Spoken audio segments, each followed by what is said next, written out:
What's up, guys? Welcome to Daily Dose of Reddit. This is your host, Zach, and today's subreddit is r/Tales from Retail. Alright, this story's called Rude Customer Forced to Apologize to Me. So, this is a story from my first job ever. For some backstory, I worked at a department store for 3 years and was working in the lawn and garden tools section of the store. It took me some time to get used to it, and learning about the specs for the merchandise was a bit of a pain. But I managed with the help from my coworkers, and they are awesome. Miss them like crazy since I left, but I do contact them from time to time. Story time.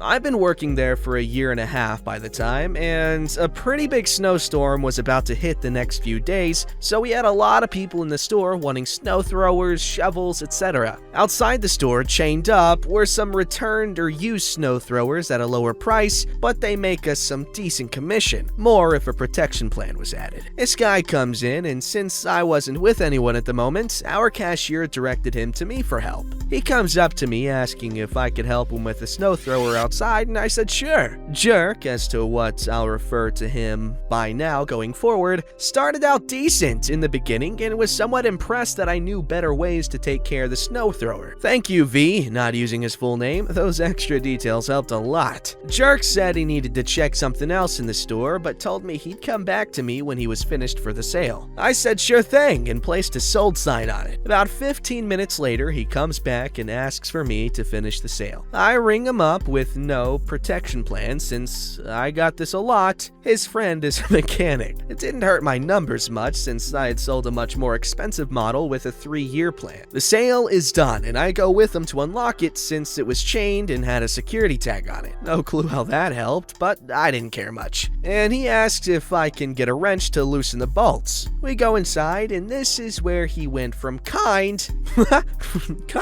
to a jerk. So what about its horsepower? How much does it have?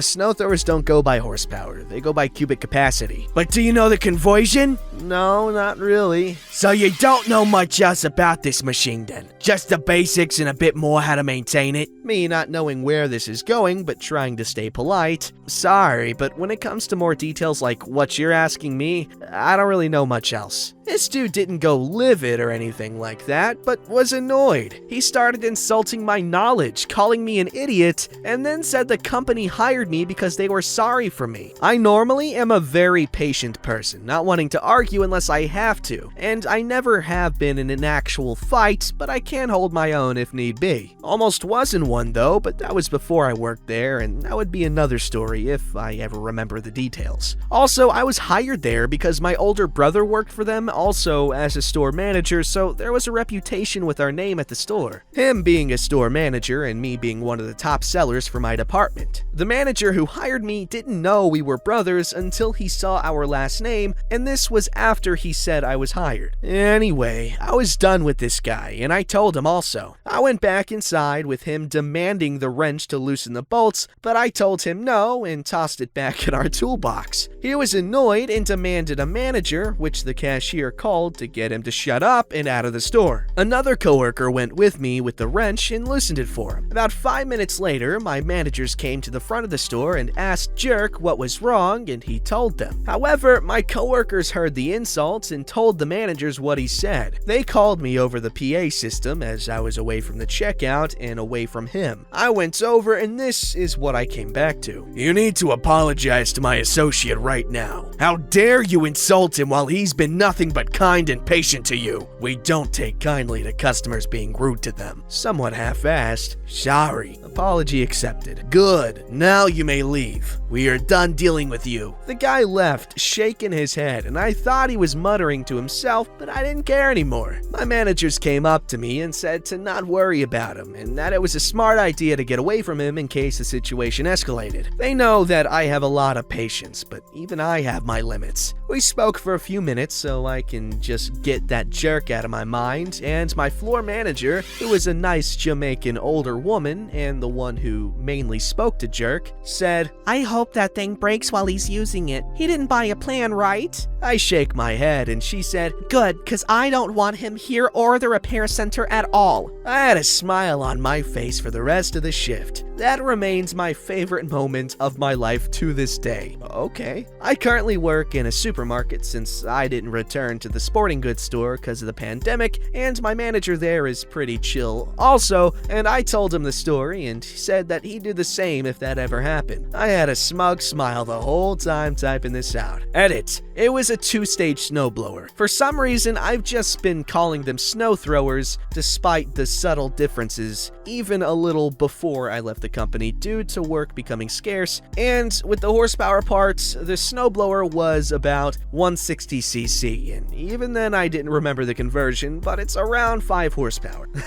Thanks for the info, man.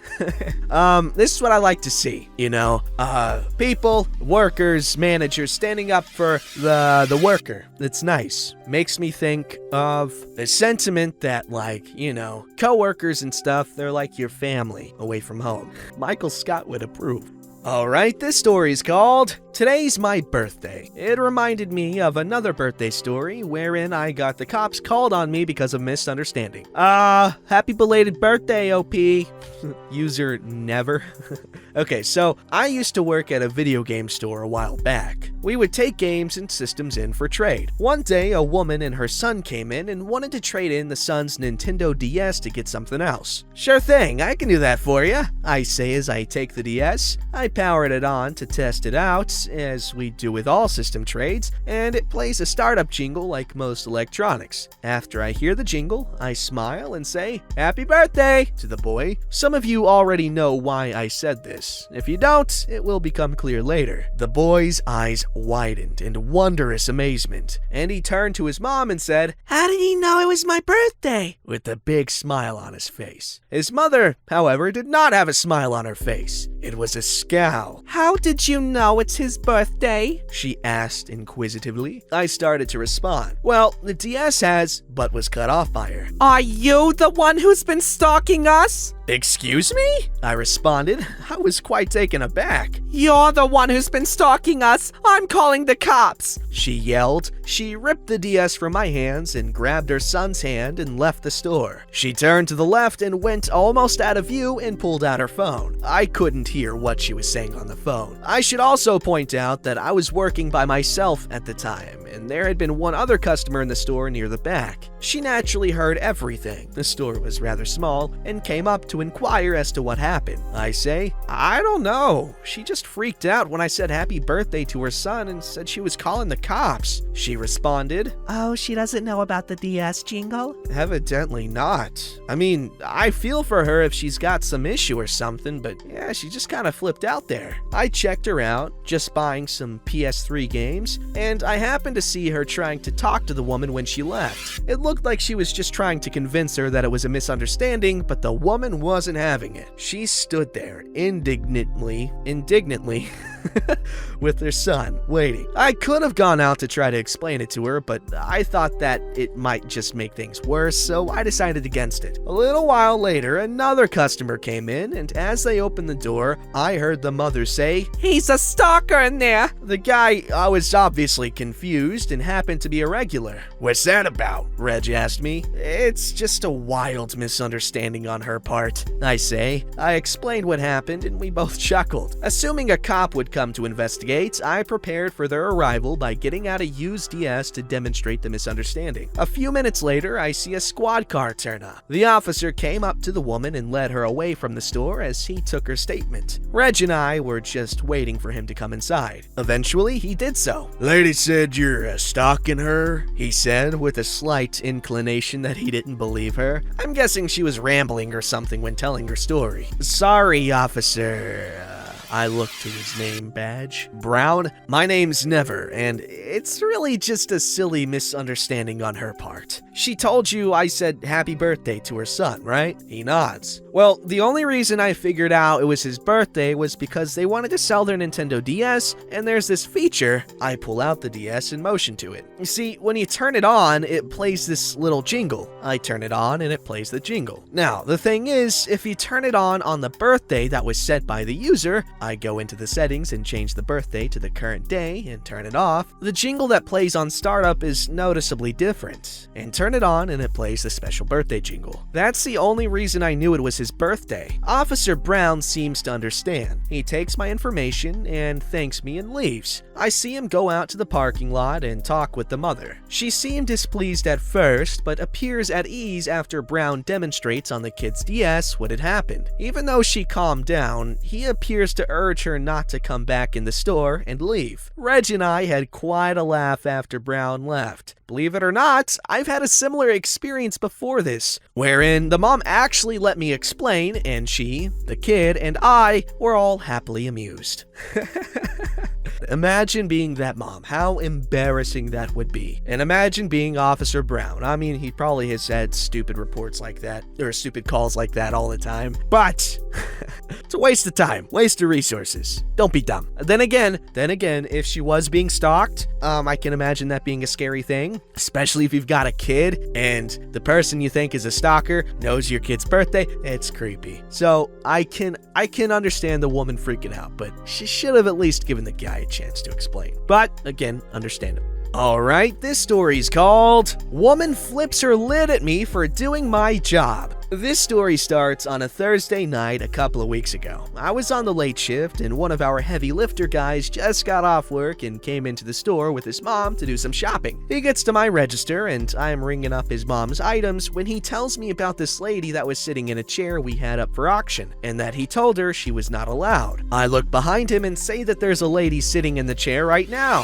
He looks and exclaims that it's the same lady. So I finish checking them out and tell him that I'll take care of it since he was off duty. I stare at her for a few seconds before she makes eye contact and gets up to walk towards me. But another customer gets to my register first, so I ring up his stuff. Once I was done, I walk around the counter and towards the lady. And before I can say anything, she hands me money, intending to just pay for the purse she had grabbed off of one of our racks without ringing it up or anything. Ma'am, you can't just hand me money. You need to wait in line for— Fine, then I guess I'm not buying this. She hands me the purse and walks off. I turn my back to her and put the purse behind the counter so I could put it back on the racks later. I turn back around towards her and she's sitting in the chair again. So I walk over towards her. Ma'am, you can't sit in this chair. It's up for auction. But we have a bet. She interrupts me by scoffing and standing up, grabbing her cart full of stuff and walking out with it. I follow her. Ma'am, did you pay for that? How dare you, insinuating that I would steal? You have such a smart-ass mouth. I can't believe they would hire someone like you. She kept rambling on, screaming her head off, calling me a smart-ass multiple times among other things. She eventually demands to speak with the owner. I say I can call my manager. I pull out my radio. Hey, manager, could you come up front? We have a customer with a problem. At this point, I was trying really hard to control my voice and nerves. This woman had me pissed off, but I wasn't allowed to snap back at her, so my body was shaking with the rising pressure. My manager finally arrives and I just point her in the direction of the customer. Okay, so the manager's a chick. The lady starts back up her tirade about how I have a smart-ass mouth and should be fired and blah blah blah.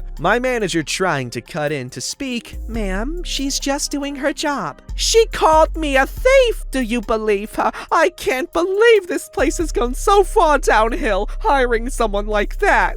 Ma'am, I'm gonna have to ask you to leave. I can't. I'm waiting on someone. Who? That's none of your business. It is my business. It's my store. At this point, the lady starts back up her tirade at my manager, and other customers are walking past us and looking at her, then at me. I guess they thought I was upset by what was happening because I was shaking. Are you okay, dear? Yeah. Is she serious? She's nuts! Yeah, she's insane. She can't be serious. My manager turns away from the lady and tells me I can go back to my register. But as I'm walking away, I hear this little tidbit. The lady had turned to another customer and was trying to get them to agree with her on the situation. You can't think this is acceptable. Lady, I'd rather be dead than talking with you. Context for who customer friend is. He's a regular customer who has made friends with all of those who work registers and the managers. He's the sweetest, most naive old man I have ever met. So it was both a shock and a laugh riot to hear those words come out of his mouth. Now I was shaking with laughter and got a few more other customers asking if I was alright. I later explained to my manager what happened before I called her up, and she said if someone gets that upset and offended over being asked that, it means they probably did steal something. Oh yeah, that's funny. Guilt often hides behind a veil of anger. But I love this. You know, just people collectively agreeing that one person's being a nut job, and then, they treat them like the nut job that they are. It's beautiful. Don't forget to like, subscribe, and hit that bell to never miss an episode.